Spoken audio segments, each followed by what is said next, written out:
हर जुम्मे से इतवार अपने पसंदीदा प्रोग्राम खबर से खबर को यूट्यूब चैनल पर देखने के लिए डॉन न्यूज़ के ऑफिशियल यूट्यूब चैनल पर आएं, सब्सक्राइब करें और बेल आइकन भी प्रेस करें।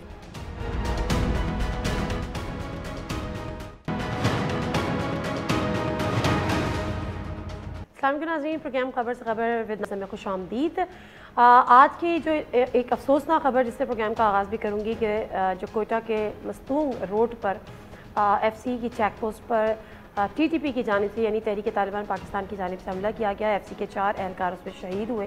TTP ने इसकी जिम्मेदारी क्लेम भी की है। TTP कल भी थ्रेट थी, TTP आज भी अपेरेंटली एक थ्रेट है, लेकिन उससे किस तरह से निपटा जाएगा हम बारहा ये बात करते हैं। मैं अपने प्रोग्राम में ये बात करती हूँ कि बात तो ये हो रही है, DG ISPR की प्रेस कॉन्फ्रेंस में भी हुई है कि जी हमें मानना होगा, क्योंकि जब अफगान तालिबान ये बात करते हैं कि जी उनकी सरजमीन इस्तेमाल नहीं होगी पाकिस्तान की किसी के भी खिलाफ, और तो हमें उस पर यकीन भी करना होगा। लेकिन बहरहाल TTP को किस तरह से डील करना है ये बड़ा एक अहम कंसर्न है। दूसरी तरफ 31 अगस्त को जब आखिरी अमरीकी भी रवाना हो गया और मुकम्मल तौर पर उनका इनखला हो गया अफ़गानिस्तान से, तो उससे अब तक यानी आज 5 अगस्त तक 5 सितंबर तक इंतज़ार है कि अफ़गानिस्तान में हुकूमत के क़याम का बाकायदा तौर पर ऐलान हो।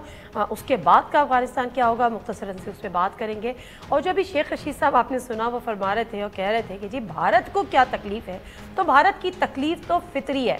भारत की इतनी हैवी इन्वेस्टमेंट अफ़गानिस्तान में, भारत की वो मजमूम साजिश जिसको नाकाम कर दिया गया पाकिस्तान को डिस्टेबलाइज करने में, और उस भारत की हम बात कर रहे हैं जो किसी की मैयत से डरता है, किसी के जस्ते खाकी से डरता है। हाल ही में हमारे सामने एग्जाम्पल है सैयद अली गिलानी साहब जो कि हुर्रियत रहनुमा, उनका जब इंतकाल हुआ, उनकी जब डेथ हुई, तो किस तरह से अभी आपने देखा कि उनकी रात के 3 बजे उनकी मैयत की ज़बरदस्ती तदफीन की गई और इस बात पे मुकदमे उनके अहल खाना के ख़िलाफ़ दर्ज किए गए कि जी पाकिस्तान के लिए नारे लगाए और पाकिस्तान के परचम में उनको लपेटा गया।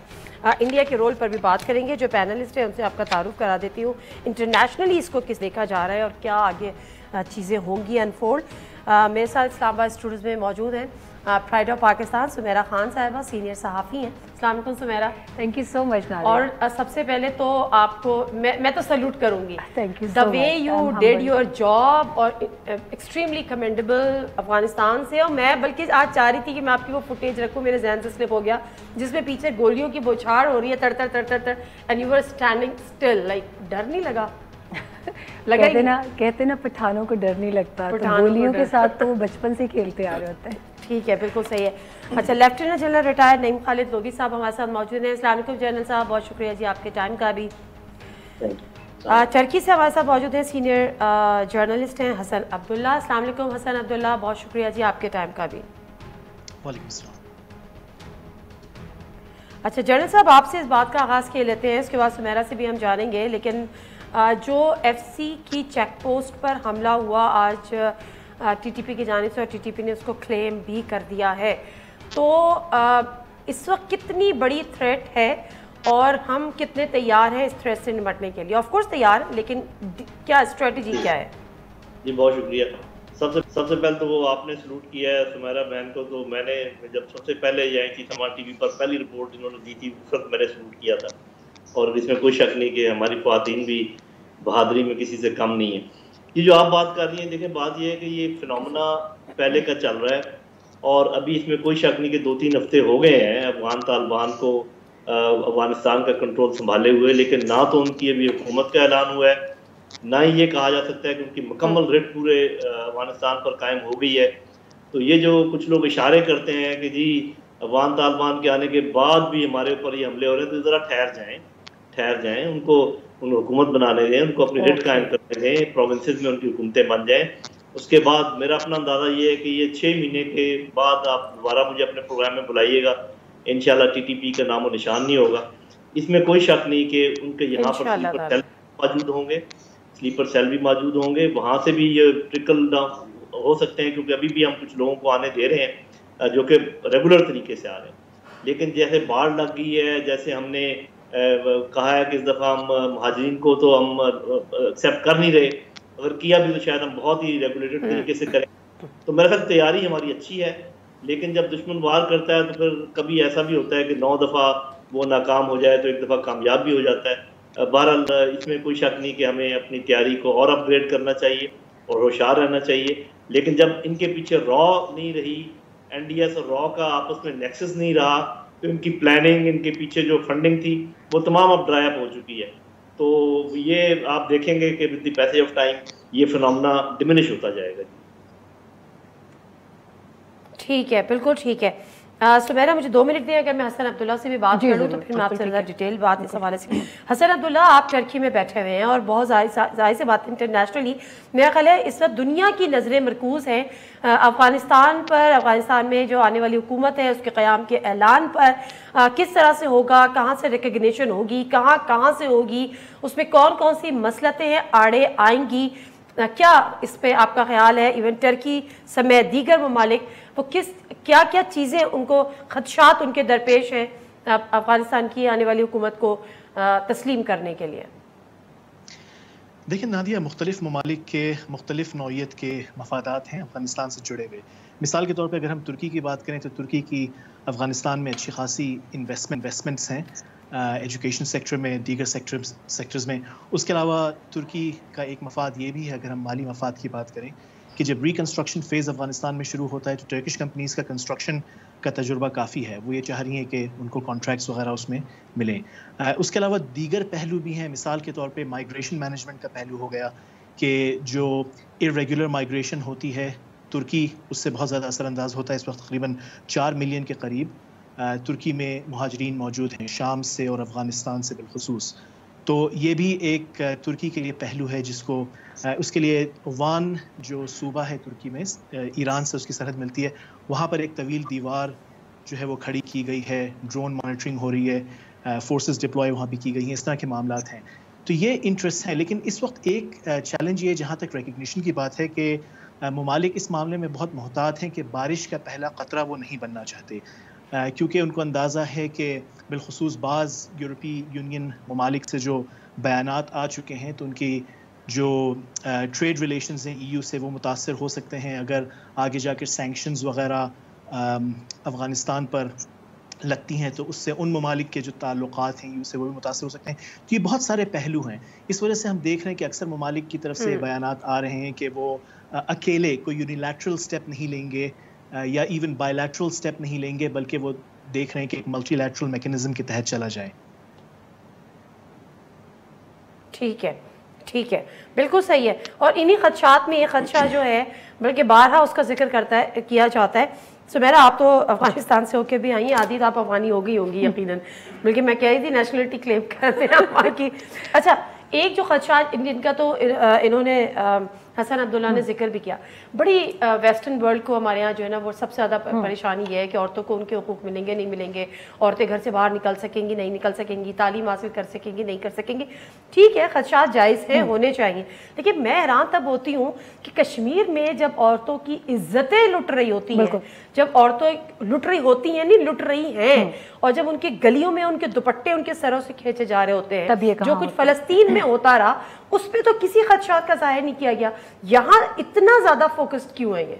और नादिया, इससे पहले कि मैं आपकी बात पर आऊँ, मुझे बहुत अफसोस से कहना पड़ता है कि वहाँ पर मैंने ये पहली मर्तबा थी कि मैंने बहुत सेल्फ सेंसरशिप से काम लिया है अफ़गानिस्तान में, सिर्फ for the sake of honour of women. मैंने वहाँ पर गलियों में चेक पोस्ट्स के ऊपर जब ये फॉल ऑफ काबुल हुआ, फॉल ऑफ काबुल की भी एक कहानी है, आपको पता है कि it was not taken militarily, it was not taken forcibly, they were asked to enter city, क्योंकि ख़वातीन की इज्जतें जो थी वो ख़तरे में पड़ गई थी। सिक्योरिटी फोर्सेज अपनी जगह छोड़ चुकी थी, जबकि तालिबान की सिर्फ एक कंटिंजेंट थी जो कि पुल चरखी के करीब थे। पुल चरखी भी मेन शहर से तकरीबन 2 किलोमीटर, उससे 3 किलोमीटर का फासला बनता है। So it was a kind of grave danger to the sensitive installations in the city, जो कि छोड़ के चले गए थे सारे लोग, फौजी भी, उनके सिक्योरिटी फोर्सेस भी और पैरामिलिट्री भी। जैसे ही अशरफ गनी गए हैं, एवरीबडी लेफ्ट देयर स्पॉट। अब उसके बाद के आई थिंक अगले दिन फिर मैं वहाँ पर थी काबुल में, वहाँ से लेकर अगले दिन तक आई नोटिस्ड 5 सच इंसिडेंट्स कि जहाँ पे ख़वातीन के कुछ जत्थों ने जाकर पिकेट्स के ऊपर बैठे हुए तालिबान, ठीक है मैं ये नहीं कहती कि वो देखने में बहुत स्मार्ट हैं, एक तो उनके बड़े स्मार्टली वो टर्न आउट कंटिंजेंट्स हैं जिसको बदरी 313 अल-फतेह कहा जाता है, बाकी लोग अभी भी शलवार कमीज़ में हैं, नहीं पढ़े लिखे, मैं मानती हूँ, लेकिन उन्होंने बड़े सब्र और तहम्मुल का मुजाहिरा किया, and I am privy to that without adding or subtracting anything, कि एक मखसूस ग्रुप ख़वातीन का जिसमें ताजिक्स भी थी, पश्तून ख़वातीन भी थी, और वो जाके लिटरली उनके मुंह पर थूकती थी, उनको प्रोवोक करती थी। और हमें यहाँ पे एक बात और भी मैं बताती हूँ कि जब हम इसको फिल्म करना, और उनके साथ एक लड़का या एक लड़की लाजमी होते थे कि जो वो फिल्म कर रहे होते थे, तो this was the kind of propaganda. और हमें उन तालिब नहीं मना किया, लाइक उनको यहाँ पे अप्रिशिएट करना चाहिए कि जब मैंने उनमें से एक से पूछा कि मैं अगर आपकी इजाज़त हो तो मैं फिल्म कर लेती हूँ just to give a clear view what's happening, उसने कहा नहीं, हमारी अपनी ख़वातीन हैं, हम नहीं चाहते कि इनकी इस तरह से ज़िल्लत हो, वक्त के साथ सब कुछ ठीक हो जाएगा। तो अब अगर मैं ये चीज़ बताती हूँ या मैं इसको सोशल मीडिया पे काउंटर करूँ या मैं हकीकत बताऊँ, ये सेल्फ सेंसरशिप थी कि जो मैंने फिर खुद आयद की वहाँ पे कि इन ख़वातीन की फिर इंटरनेशनल कम्युनिटी की नज़रों में क्या इज़्ज़त रह जाएगी, जबकि ऑलरेडी वहाँ पर फेक थ्रेट लेटर्स की वजह से एसोसिएटेड प्रेस की स्टोरीज आ चुकी थी। वहाँ पर एजे इंग्लिश ने काम किया जिसमें अफ़गान जो थे वो फेक थ्रेट लेटर्स प्रोड्यूस करके ला के एम्बेसीज़ को ऑनलाइन भेज रहे थे कि हमें तालिबान की जानिब से थ्रेट्स हैं। तो international community knows what's happening, लेकिन उनके अपने एजेंडाज हैं, उनकी अपनी प्रायोरिटीज़ हैं, वो उनके हाथ में इस वक्त और कुछ नहीं है माँ सिवाय इसके कि वो सिर्फ और सिर्फ जितना एक एक्सप्लॉइट कर सकें या जितना मैनिपुलेट कर सकें ख़वातीन के जरिए आर्म ट्विस्टिंग करें, और वो करेंगे ना कि आपको जिनकी इज्जत, वरना जो आपने मिसालें दी हैं गाजा की, गाजा में क्या कुछ नहीं हुआ, कितनी बच्चियां जो हैं उन्होंने घुटनों के नीचे दबाई हैं, क्या उसके लिए किसी की आवाज़ उठी? उल्टा उसको सेल्फ डिफेंस का नाम देके इन्हीं बड़े बड़े मीडिया आउटलेट्स ने हमें शट अप कॉल्स दी कि it's self defence for a minority. Self defence, तो ये जो एक हिपोक्रेसी है, basically this is a hypocrisy. उसको इससे ज़्यादा तो मेरे पास तो कम अज़ कम वो लफ्ज़ नहीं था इस्तेमाल करने के लिए। बट एक मुख्तसर सा ब्रेक लूँगी, ब्रेक से वापस आऊँगी, ज़रा जड़ पूछूँगी जो अफ़गानिस्तान में तालिबान की हुकूमत का क़याम, जिसकी अब दुनिया की नज़रें भी हैं, इंतज़ार भी है, उसमें इस वक्त क्या मज़ीद मुशावरत रहती है, मज़ीद क्या हडल्स हैं, क्या इसमें मज़ीद कितना वक्त दरकार है, किस किस के लिए वो काबिल कबूल होगी। मुख्तसर सा ब्रेक, वापस आते हैं, जानते हैं।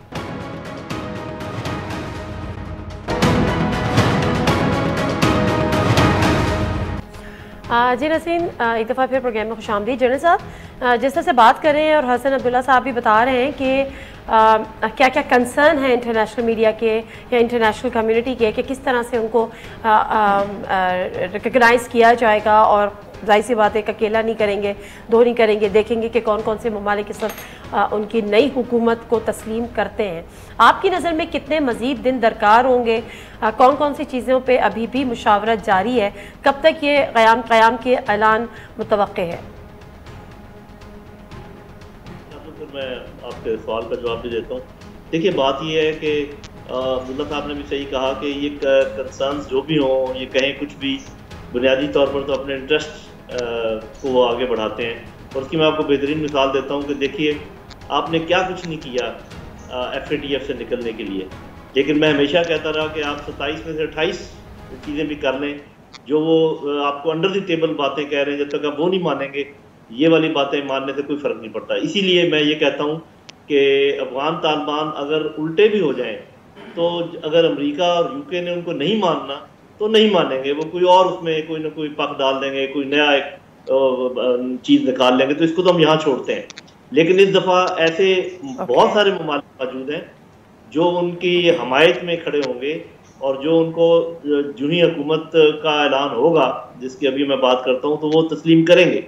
आप देखिएगा, उसमें रूस होगा, उसमें चाइना होगा, उसमें ईरान होगा, उसमें सेंट्रल एशियन कंट्रीज कुछ हो सकते हैं, पाकिस्तान भी होगा, और साउथ अमेरिका के कंट्रीज हो सकते हैं, कुछ अफ्रीकन कंट्रीज हो सकते हैं। तो मेरा ख्याल है कि पहले हल्ले में ही आप देखिएगा कि दर्जन भर मुल्क जो है वो फौरी तौर पर मानेंगे, फिर ऐसा सा ट्रिकल डाउन इफेक्ट होता जाएगा, और आखिर में इन्होंने यही सोचना है, अमेरिका और UK ने, कि इनके पास दो ऑप्शन हैं कि क्या मुखासमत की पॉलिसी रखनी है जिसमें वो हार जाएंगे क्योंकि मुवाफकत वाले लोग बहुत हैं, या पैंतरा बदल के दोबारा आना है और ये मैदान खुला नहीं छोड़ना है उनके लिए, और यहाँ पर फिर किसी न किसी तरीके से अंदर शामिल होना है। उसमें पाकिस्तान के फिर किरदार आ जाएगा, ये पाकिस्तान को फिर मनाने की कोशिश करेंगे, और मुझे खदशा है पाकिस्तान फिर मान जाएगा।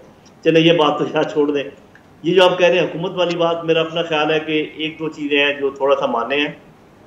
एक तो पंशेर वैली की जो सूरत हाल है, क्योंकि 7 में से अभी तक 4 अजला पर कब्जा हुआ है, 2-3 ज़िले अभी रहते हैं, तो शायद इनके ज़हन में ये हो कि मुकम्मल अमलदारी हो जाए ताकि जब हम ऐलान करें तो मुकम्मल हो। और दूसरा ये भी हो सकता है कि आपस में मुशावरत में जो मेरे ध्यान में आता है कि जिस चीज़ के ऊपर कोई नज़ा पैदा हो सकता है वो ये है कि वैसे तो हमें मालूम है कि इनके रैंक्स में ताजिक्स भी मौजूद हैं, हज़ारास भी हैं, उज़्बेक्स भी हैं, तो ये इनके पास कमी नहीं है लोगों की जिनको ये नॉमिनेट कर सकते हैं। लेकिन जो मशहूर लोग हैं उनका देखने वो प्रॉब्लम बन रहा होगा कि भी क्या ये जो अशरफ गनी से पहले थे कारज़ई, उनको शामिल किया जाए, क्या अब्दुल्ला को शामिल किया जाए। वो बड़े बड़े नाम जो कि अमरीकियों के साथ मिलकर इनके साथ लड़ते रहे, हिकमत यार के बारे में मुझे लगता है कि उनको कर लेंगे।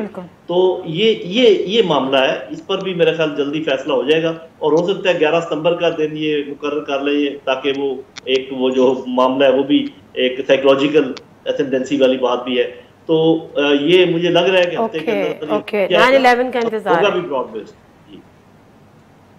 ठीक है हसन अब्दुल्ला, इसी के साथ अगर आप जो गवर्नमेंट की फॉर्मेशन होने जा रही है या उसका अनाउंस होना अभी बाकी है, उस पर फर्दर बातचीट हो रही है, मुशावरत हो रही है, आप उस पर भी अपना इनपुट दीजिएगा। लेकिन उसके साथ साथ जो हम एक तरफ रिकग्निशन की बात कर रहे हैं, दूसरी तरफ कुछ सैंक्शन भी लग सकती हैं, कुछ टीदिंग ट्रबल्स भी हो सकती हैं, इकनॉमिकल भी हो सकती हैं, उसको आप किस तरह से देख रहे हैं?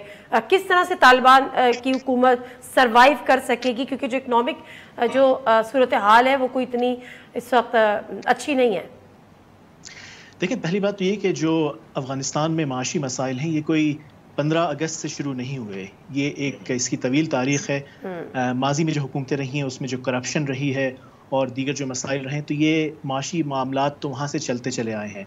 अब सूरत हाल मज़ीद ख़राब इस वजह से भी हो गई है कि अमेरिका ने तकरीबन $7 अरब जो हैं वो रोके हुए हैं। एक तरफ बाज़ मगरबी ममालिक कह रहे हैं कि तालिबान ह्यूमैनिटेरियन कॉरिडोर जो है उसको एक्सेस दें। तालिबान ने तो ह्यूमैनिटेरियन कॉरिडोर बंद नहीं किया, जो एड और उसके अलावा जो ह्यूमैनिटेरियन असिस्टेंस थी वो काफ़ी अरसे मगरब और दीगर ममालिक की तरफ से रोकी गई। तो एक तो ये पहलू हमें जहन में रखने की ज़रूरत है।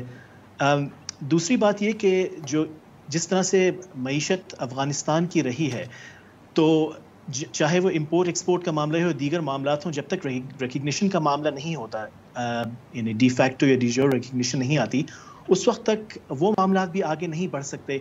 अमूमन मगरिब ने हमेशा एक इस तरह जब भी कोई ऐसी हुकूमत किसी मुल्क में आई है जो मगरिब ने जिसको पसंद नहीं किया, तो अमूमन मगरिब की कोशिश रही है कि या तो वहाँ पर मिलिट्री कूज को फ़रोग़ दिया जाए या फिर कैपिटल फ़्लाइट को फ़रोग़ दिया जाए कि जो वहाँ पे सरमायाकार तबका है वो पैसा अपना निकाल के चला जाए और मईशत बैठ जाए।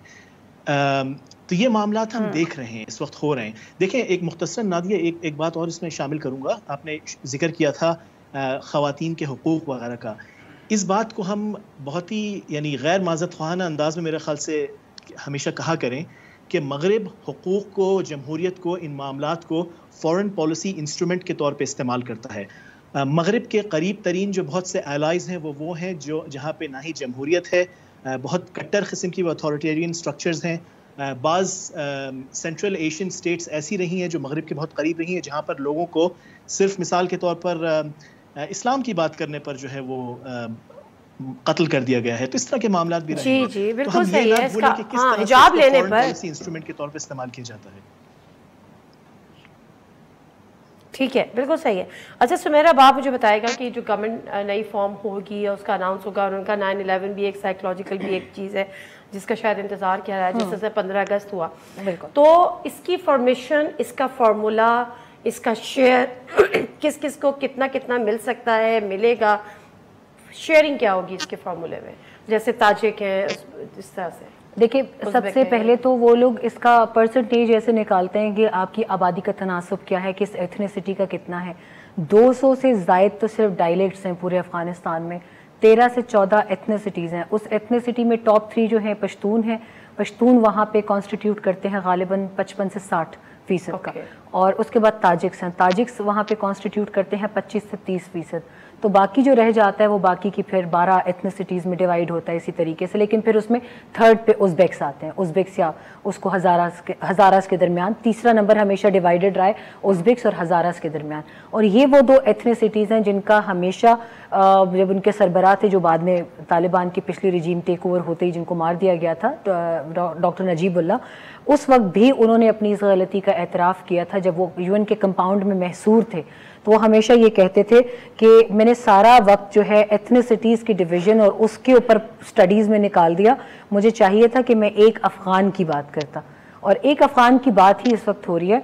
तो तालिबान जो इस वक्त जब भी उनसे सवाल किया जाता है कि आप एथनिसिटी वाइज क्या क्या परसेंटेज रखेंगे, तो वो हमेशा ये कहते हैं कि हमारी नज़र में अफ़गान है, हर चीज़ अफ़गान है, जो भी होगा उसको अफगान हैंडल करेंगे। अच्छा। तो yes we are considering ethnicities, लेकिन हम ये नहीं करेंगे कि हम अपनी कौम को इस मरतबा एथनिसिटी के झगड़े में लेकिन अगर आप सबको ऑन बोर्ड लेंगे, चाहे आप एथनिसिटी का नाम ना ले, लेकिन उसकी बेस पर वो भी तो जरूरी है ना कि किसी को वो चीज वो वाली फील ना आए कि जी हमें आइसोलेट कर दिया गया, इसीलिए वो अभी से डॉक्टर अब्दुल्ला आपने देखा होगा अहमद मसूद के साथ भी वो आखिरी राउंड्स ऑफ नेगोशिएशन में बहुत सख्त रहे हैं, क्योंकि अहमद मसूद ने अपनी एथनिसिटी के बलबूते पे शायद कहा जाए कि उनको एक तरह से ब्लैकमेल करने की कोशिश की। और फिर वादी पंशेर की जो हिस्ट्री है, पंशेर में आज तक कभी इतना खूनी मार्का नहीं हुआ, ये पहली मर्तबा है। इससे पहले पंशेर हमेशा अनकंटेस्टेड रहा है, उसमें दाखिले की कभी किसी की जरूरत नहीं हुई, तालिबान की नहीं हुई, कभी इसको टेक ओवर नहीं कर सके। लेकिन इस मर्तबा तालिबान उसको क्यों पीछे पड़े हैं, क्योंकि इस मर्तबा ये उस रिवायत को ख़त्म करना चाहते हैं कि पूरे अफ़गानिस्तान का कोई हिस्सा सिर्फ एथनिसिटी के बलबूते पे वहाँ पर बदमाशी किसी एक एथनिसिटी की ना रहे। If you are getting my message. Hamid Karzai और अब्दुल्ला को भी ये कहा गया, हामिद कारज़ई पश्तून है और अब्दुल्ला ताजिक हैं, ताजिक्स की रिप्रेजेंटेशन का दावा रखते हैं, लेकिन यहाँ अहमद मसूद का 30% हिस्सा मांगना ये तालिबान को परेशान कर गया था कि आज अगर हम इनको 6 सूबों की विलायतशिप दे देते हैं, गवर्नरशिप दे देते हैं, और फिर साथ ही साथ हम इनकी ये डिमांड भी मान लेते हैं कि आप उन 6 सूबों में हमसे कोई सवाल नहीं करेंगे, ना बैतुल माल का सवाल करेंगे, ना कस्टम्स का करेंगे। और उसमें ये सूबा निमरोज़ का भी इनसे डिमांड थी कि सूबा निमरोज़ ताकि पंशेर से नीचे आते जाते जो ईरान और पाकिस्तान के साथ जो स्ट्रेटिजिकली बहुत इंपॉर्टेंट सूबे लगते हैं, फरा है, फारियाब है और निमरोज़ है, और इसके अलावा ईरान की और पाकिस्तान की टेरिटरी से मिलते हुए अपवर्ड्स, ये तमाम 6 स्ट्रेटिजिकली इंपॉर्टेंट सूबे इनको चाहिए, वो उनकी डिमांड थी। इसके ऊपर इनके जो इख्तिलाफात शिद्दत इख्तियार कर गए वो यहाँ कर गए, और यहीं से इन्होंने अब्दुल्ला और हामिद करज़ई को भी शायद झंडी कराई है कि कौमियतें हम रखेंगे और इसी हिसाब से रखेंगे जिस हिसाब से तनासुब है आबादी में, 60%, 50%, 55% पश्तून्स का होगा, उसमें से 30% ताजिक्स का होगा, और बाकी जो रह जाएगा इसमें भी वो कहते हैं कि इस मरतबा उज़्बेक्स की जगह हम हज़ारा बरादरी और शिया बरादरी को ऊपर लेकर आएंगे, क्योंकि ये वो 2 कौमियतें हैं जो हमेशा इग्नोर हुई हैं। दश्ते बर्ची आपको याद होगा, दश्ते बर्ची के बाद गवर्नमेंट ने कोई खास रिएक्शन नहीं दिया था, हालांकि 60 से 70 बच्चे शहीद हो गए थे वहां पर, लेकिन क्योंकि वो हज़ारा या शिया बरादरी की कम्युनिटी थी, तो उसके ऊपर गनी गवर्नमेंट, क्योंकि पश्तून कहलाती थी, पश्तून डोमिनेंट थी, उन्होंने उनके साथ इजहार मजम्मत, इजहार ताज़ियत के बाद they never even visited that area, Kabul के आउटस्कर्ट्स में ही था, लेकिन उन्होंने उनको एक कौमियत का पैगाम दिया कि since I am Pashtun, you are Shia Hazara. मतलब ये कि मैं अगर दूसरे टॉपिक पे स्विच करने से पहले जो तमाम तीनों पार्टिसिपेंट की जो राय है वो ये है कि एक तो एथनिसिटी पर नहीं, अफगान की बेस पर, और डेफिनेटली सबको एक स्पेस देने वाली बात हो रही है, यानी एक बड़ी एक तरीके से और बड़े ऑर्गेनाइज्ड वे में, बड़े सिविलाइज्ड वे में ये गवर्नमेंट फॉर्म होने जा रही है। और जो थ्रेट्स की बात हो रही है तो यकीनन जिस तरह से जनरल साहब ने भी कहा कि आगे देखिए इंशाअल्लाह ताला उनका भी नामो निशान नहीं होगा, जो ही वो इसको पसे पर्दा हैंडल करना चाह रहे हैं। ठीक है, अच्छा, पसे पर्दा हैंडल करना चाहते हैं, दिस इज फॉर श्योर। जो हमें अब तक उनके मैसेजेस या ब्रीफिंग से पता चला है वो ये चाह रहे हैं कि हम एक मरतबा, जनरल साहब की बात 100% दुरुस्त है, ठीक है, वो अपने आप को पहले पावर में लाके, लेजिटिमेसी में लाके, then they will be handling TTP and all the facts. Okay fine, एक मुख्तसर सा ब्रेक से वापस आते हैं। तो जिस तरह से शेख रशीद साहब कह रहे थे, मैंने पहले भी जिक्र किया कि भारत को क्या तकलीफ है, जरा अपने पार्टिसिपेंट से भी पूछेंगे कि उस भारत को क्या तकलीफ है, और जो एक 92 साल के बुजुर्ग हुर्रियत रहनुमा की जस्ते खाकी, उनकी मैयत से अगर वो डर रहे, रात के 3 बजे के अंधेरे में उनकी फैमिली से ज़बरदस्ती छीन के उनकी तदफीन कर दी गई, चेहरा नहीं दिखाया गया, गुस्ल नहीं देने दिया गया, उनको कब्र में नहीं उतारने दिया गया, तो ऐसे भारत को अब क्या डर है। मुख्तसर सा ब्रेक, वापस आते हैं।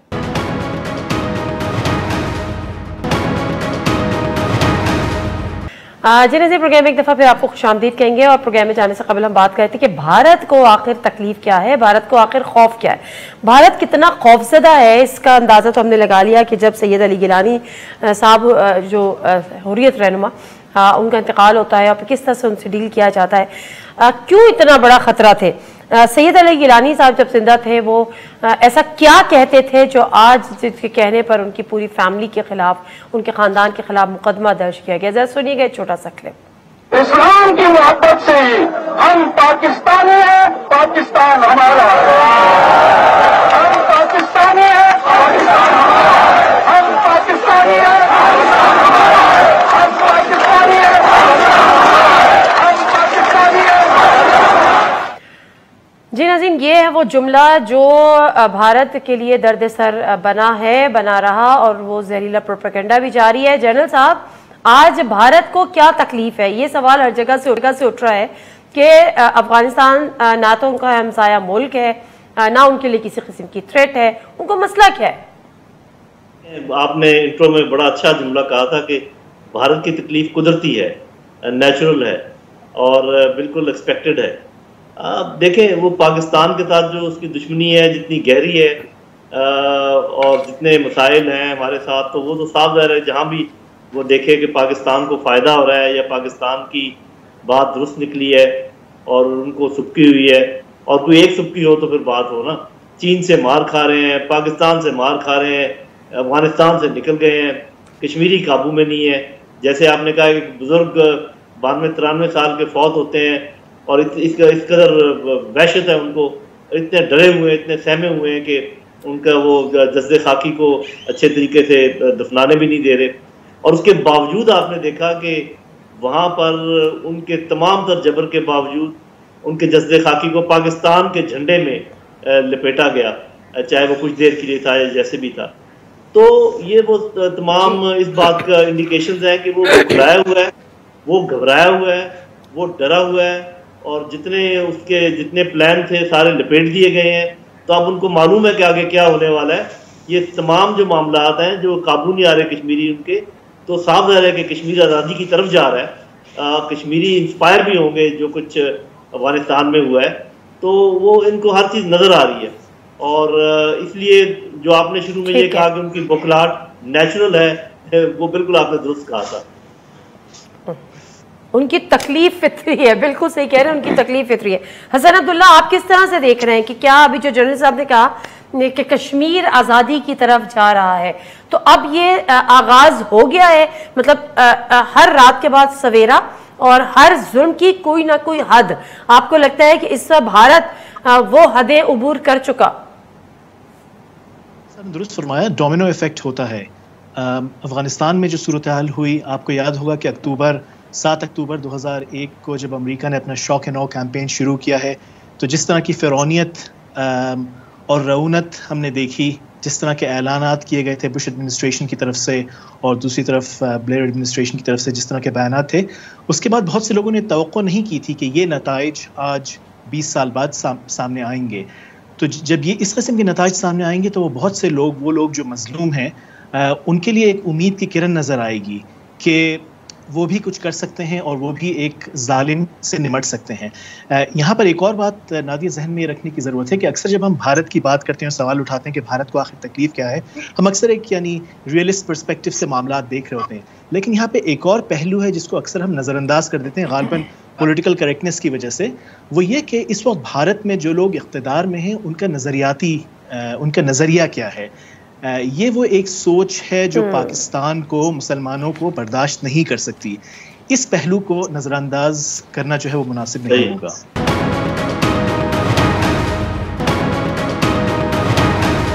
सुमेरा, DGI भी आज कल काबुल के विजिट पर थे, उसके बाद उस पर भी हमने भारत के मीडिया का प्रोपेगेंडा देखा। मैं इसको बड़ी डिटेल में नहीं इसकी जाना चाह रही, लेकिन उससे पहले भी अफगानिस्तान में जो कुछ होता रहा, या जिस तरह से 15 अगस्त के बाद की जो सूरत हाल रही, उस पर भी भारत ने एक वावेला मचा रखा। तो वाकई ये इतना ही फितरी है कि उनका NDS, रॉ, नेक्सस, उनकी बिलियंस की जो इन्वेस्टमेंट थी, वो लपाट के निकल रहे थे। असल में तो आई थिंक DG ने भी तो उनके दिल के दर्द जगाए हैं ना। मतलब चाय की प्याली आप काबुल में पी रहे हैं तो दर्द तो फितरी होगा। ये चाय की प्याली से उनकी बहुत बुरी यादें जुड़ी हैं। लेकिन coming back to a serious note, उन्होंने तब क्यों नहीं वावेला मचाया जब विलियम बर्न्स CIA चीफ हैं, मेरे होते हुए हमें इत्ला मिली, जिस होटल में हम थे हमने खुद देखा इनको आते हुए। 4 विजिट्स उनके हुए हैं काबुल के अनअनाउंस्ड। कतरी ऑफिशियल्स अल कहतानी वहाँ मौजूद थे, जो उनके कॉन्फ्लिक्ट के स्पेशल एनवॉय हैं पाकिस्तान और अफगानिस्तान और जो भी इन्वॉल्विंग ट्राइका के लोग हैं, कंट्रीज़ हैं, तो वो तब क्यों नहीं बोले? अजीत दोवाल जब भी अनअनाउंस्ड काबुल आते रहे हैं, अशरफ गनी रजीम में भी, तालिबान के बाद तो खैर पता नहीं वो खुद डर रहे हैं या उनको डराया गया तालिबान की जानिब से, आई हैव नो आइडिया, लेकिन उनके लोग तो मौजूद हैं वहाँ पर, तो तब क्यों नहीं वो शोर मचाता? और DGISI अगर आए हैं तो उन्होंने तो डिटेल्स इशू कर दी कि हम लोग यहाँ पे क्यों हैं, अभी मेरी मुलाकातें मेरे एम्बेसडर करवाएंगे। छुपाना होता उन्होंने तो वो सीरीना आते ही ना अपनी एम्बेसी चले जाते या डायरेक्टली उनका हेलीकॉप्टर उतर जाता। इस्लामाबाद से बमुश्किल ही वो 40 मिनट का रास्ता, तो वो अर्ग पैलेस में भी उतर सकते थे। अर्ग पैलेस, अशरफ गनी के 3 स्पेशल हेलीपैड्स हैं वहाँ पे, तो if he wanted to hide it तो he would have like hid it so successfully. लेकिन बात यह है कि आप जो है लकीर पीटने के बजाय आप काम की बात क्यों नहीं करते? इसी काबुल के मेन हेलीपैड्स पे, और जब अमेरिकन के अंडर था काबुल इंटरनेशनल एयरपोर्ट का एयरबेस, जो कि कुछ बड़े एयरबेसेस में आता है, अल उदैद के बाद ये बड़ा एयरबेस है अमेरिका का, और फारखोर ताजिकिस्तान के बाद भी ये बड़ा एयरबेस है। यहाँ पर जब विदाउट मार्किंग हेलीकॉप्टर्स भारत से लैंड करते थे और ISIS-K के लोगों को वो उतारते थे, फिर यहीं पर केरला और उसके असम के लोगों को लाकर यहाँ पे ट्रेनिंग दी जाती थी ISIS-K के लोगों के लिए। हामिद कारज़ई का स्टेटमेंट इसमें ऑन रिकॉर्ड है 2017 का, और वो जब खुद भी प्रेसिडेंट थे वो इन चीज़ों की शिकायत किया करते थे इंटरनल मीटिंग्स में कि भारत का बहुत ज़्यादा इंग्रेस अफगानिस्तान में हमारे लिए इसलिए ख़तरनाक है कि जिस मुल्क से हमारी 2600 किलोमीटर लंबी तवील राहदारी है, उस हमसाई को हमें नाराज़ नहीं करना चाहिए। लेकिन बात वही है कि पैसा बोलता है। पाकिस्तान उस वक्त अपनी कमज़ोर मईशत से नबरदाज़मा था। 2001 से 2 ही साल पहले हम पर भी मुआशी पाबंदियाँ लगी थी एटॉमिक एक्सप्लोजन्स के बाद। तो पाकिस्तान या अपनी मईशत संभालता, या उसने जो वॉर ऑन टेरर में अपनी तरफ की इलाके को सिक्योर करना था, या वो उसको करता, या वो अफगानिस्तान में लोगों को पैसा खिला सकता था जहन साजी के लिए। तो पाकिस्तान ने प्रेफर किया अपने लोगों को, और पाकिस्तान ने पे किया। आज 80 से 84 हज़ार जाने इस वॉर ऑन टेरर में। अभी 6 सितंबर जब आप मनाते हैं, कल आप मनाएंगे, तो आपको 6 सितंबर में ज्यादा जो उस सारे कोलाज में तस्वीर मिलेंगी वो 1965 के शोहदा की नहीं होंगी। वो तमाम का तमाम कोलाज के खिलाफ वॉर ऑन टेरर में पुलिस वाले हैं, सिविलियंस हैं, मिलिट्री हैं, पैरामिलिट्री हैं। 80,000 जाने कोई मजाक नहीं होती है। जिनके घर से एक भी जाता है उसको पता होता है। जनरल साहब, जरा ISIS का जिक्र हम करना भूल गए, शुरू में हमने TTP की बात की है। ये ISIS जो है, इसकी जो फंडिंग है, अब ये कोई ढका छुपी बात भी नहीं है कि किस तरह से इसको अमेरिकन बेबी भी कहा जाता रहा, और जो अभी सुमेरा जो रेफरेंस दे रही थी, तो इसको किस तरह से डील करने के लिए आगे कोई हिकमत अमली तैयार की जा रही है? क्योंकि अभी जब काबुल में भी जो एयरपोर्ट पे धमाके हुए थे, उसकी जिम्मेदारी भी वहाँ से कबूल की गई थी। बल्कि दाइश के बारे में भी इस किस्म के खदशात हैं, जैसे आपने इसके पूरा बताया। बात ये है ना कि ये तालिबान जो है, ये 2 चीज़ों में बहुत अच्छे हैं, वो उन्होंने साबित कर दिया। वैसे तो 3 चीज़ें हैं। पहली बात, they are good in negotiating skills. आपने देखा कि दोहा में इन्होंने बातचीत की, उसके बाद जहाँ भी ये बातचीत करते हैं बड़े मतानत के साथ और तरीके के साथ और कामयाबी के साथ। दूसरा, ये लड़ाई में बहुत अच्छे हैं। आपने देख लिया कि जहाँ जहाँ इनको लड़ना पड़ता है, आखिर 20 साल तक एक सुपर पावर उसके यहाँ साथी मौजूद थे, उनको घर का रास्ता किसने दिखाया है? इन्होंने नहीं दिखाया ना। तो अगर एक सुपर पावर अपने साथ इतने मुल्कों के साथ इनको जेर नहीं कर सकी, तो ISI के या दाइश, मैं कहूँगा किस खेत की मूली हैं। ये पहले उनसे बात करेंगे, क्योंकि उनमें कुछ ऐसे लोग हैं जो स्प्लिंटर ग्रुप्स वाले हैं, जो किसी से टूट के उधर चले गए। तो बातचीत में भी ये अच्छे हैं, ये बातचीत करेंगे, और अगर ये बातचीत ना हो सकी तो ये उनको जेर कर लेंगे 5 से 6 महीने या ज़्यादा साल लगेगा। तो ये मुझे इसमें कोई शक नहीं है कि इन्होंने जिस किस्म का अपनी एक्सपर्टीज शो की है अभी तक, इसको आगे बढ़ाने में इनको कोई प्रॉब्लम नहीं होगा। ये अपने पूरे मुल्क पर टाइम कर लेंगे। बिल्कुल सही है जनरल साहब। देखिए, मसला यहाँ पर यही है ना कि वो लोग या वो ममालिक जो अभी भी जिनको सूट करता है इनस्टेबल अफगानिस्तान या वहाँ की, तो वो तो मेरा ख्याल है उसी तरह से कहीं ना कहीं उसको पंप करेंगे। मैं असद अब्दुल्ला साहब आपका भी इस पे इनपुट लेना चाहूँगी कि ज़रा दाइश को, ISIS को एक्सपोज करने की ज़रूरत है। आपकी नज़र में इस वक्त करंट स्टेटस दाइश का क्या है? देखिए, दाइश की अगर हम तारीख़ देखें, इराक़ से जब दाइश बढ़ी और शाम की तरफ गए, तो शाम में भी दाइश का किरदार काफ़ी घिनौना था। अगर आप वहाँ पे जो उस वक्त हिज़्ब इख्तिलाफ़ के ग्रुप्स की सूरत हाल देखें, जिनकी पेशकदमी काफ़ी तेज़ी से हो रही थी और काफ़ी टेरिटरी वो कंसोलिडेट कर रहे थे, दाइश अचानक मैदान में उतरती है और उसने निशाना बनाना शुरू किया जबहतुन नुसरा को, अहरार शाम को, दीगर तंजीमों को, और बशार अल असद वगैरह के ख़िलाफ़ जो मार्का था बिल्कुल वहाँ पे बंद था। बाद में YPG के साथ जो अलायंसेस थी वो भी सामने आई। तो दाइश का हमेशा एक बहुत ही अजीब व गरीब किस्म का किरदार रहा है, जिससे फिर बहुत से लोग ये मजबूरन सोचते हैं कि शायद वो किसी हाथों में खेल रही है। जहाँ तक अफ़गानिस्तान के तनाज़ुर की बात है, तो देखिए, तालिबान के लिए एक चैलेंज यहाँ पर यह भी होगा आगे जाकर, दाइश का जो बयानिया है, दाइश पहले ही से तकफ़ीर कर चुकी है तालिबान पर, उनको काफिर करार दे चुकी है। जो तालिबान बात कर रहे हैं, मुज़ाकरात हो रहे हैं, दाइश की तरफ से ये प्रोपेगेंडा किया जा रहा है कि देखें इन्होंने इस बकौल उनके तागूती निज़ाम को कबूल कर लिया, ये वो। तो इस तरह से वो माशरे को पोलराइज करने की कोशिश करेंगे और कोशिश करेंगे कि कुछ जो सरफिरे हैं वो उनके साथ शामिल हों। तालिबान, जैसे जनरल साहब ने कहा, पहले उनके बयानिए को चैलेंज करते हुए उस पर उनको दबाने की कोशिश करेंगे। मिलिटरीली वो उनको कंटेन कर चुके हैं, लेकिन जो स्लीपर सेल्स हैं उनकी तरफ से जो चैलेंज है वो तो बहरहाल रहेगा। ठीक है, वो रहेगा। सुमेरा, वन लाइनर दे दीजिए दाइश पर, क्योंकि आप वहाँ से होकर आई हैं और काबुल पर हमला की जिम्मेदारी उन्होंने कबूल की, जिसपे जो बाइडन का स्टेटमेंट आया कि जी हम इनके भी पीछे जाएंगे। Last comment 1 minute. ये बहुत कॉस्मेटिक मेजर है नादिया, हम भी जानते हैं, आप भी जानती हैं, ऐसी दाइश की तरफ से पाकिस्तान के ऊपर कितने लीथल अटैक्स किए गए हैं, और पाकिस्तान ने बहरहाल जब वो एक डॉसियर शेयर किया है अक़वाम आलम के साथ, तो क्यों आंखें खुली की खुली और फटी की फटी रह गई कि अरबों रुपए तो सिर्फ पाकिस्तान के सीपेक को सैबोटाज करने के लिए 700 की militia led by 35 commanders of ISIS, और ये नूरिस्तान में और बदख्शां में पाकिस्तान के साथ जो 2 स्ट्रेटेजिक अरंदू सेक्टर के साथ इस साइड पे अफगानिस्तान के मिलते हैं, क्यों इसके अंदर ये अपने पंजे गाड़ना चाहते हैं कि क्योंकि ना सिर्फ वहां से पाकिस्तान बल्कि साथ ही वो चीन को भी कंटेन करने की कोशिश करते हैं। लेकिन एक चीज जो मुल्ला ब्रादर जिसको लीड किया था डेलीगेशन टू चाइना, उस मुलाकात में एक बात इनको बड़ी वाज़ेह कर दी गई थी, एज आई सेड अर्लियर, कि ये जब तक अपना स्ट्रक्चरल फॉर्म नहीं करते गवर्नमेंट का, तब तक ये इसके ऊपर वाज़ेह बयान नहीं देंगे और ना हमें इनको इरिटेट करना चाहिए, but they have a plan to contain. अगर इसको हम इसको रैप अप की तरफ जाएं या कंक्लूजन की तरफ जाएं, तो let's wait and watch and let the government form and let me one thing, they have a plan to contain them. ठीक है, बहुत शुक्रिया सुमेरा आपका। जनरल साहब आपको भी बहुत बहुत शुक्रिया। हसन अब्दुल्ला आपको भी बहुत बहुत शुक्रिया। बहुत सारे खदशात हैं, दुनिया के हैं, हमारे भी हैं, हो सकते हैं जेन्युइन भी हैं, लेकिन फिर वही वाली बात है कि हुकूमत का क़याम हो जाए, अनाउंसमेंट हो जाए, उसके बाद देखना ये है कि उनकी क्या हिकमत अमली है और किस तरह से इनको कर्ब किया जाएगा, चाहे वो दाइश हो चाहे वो TTP हो। प्रोग्राम से दीजिए नादिया मिर्ज़ा को इजाज़त। अल्लाह हाफ़िज़।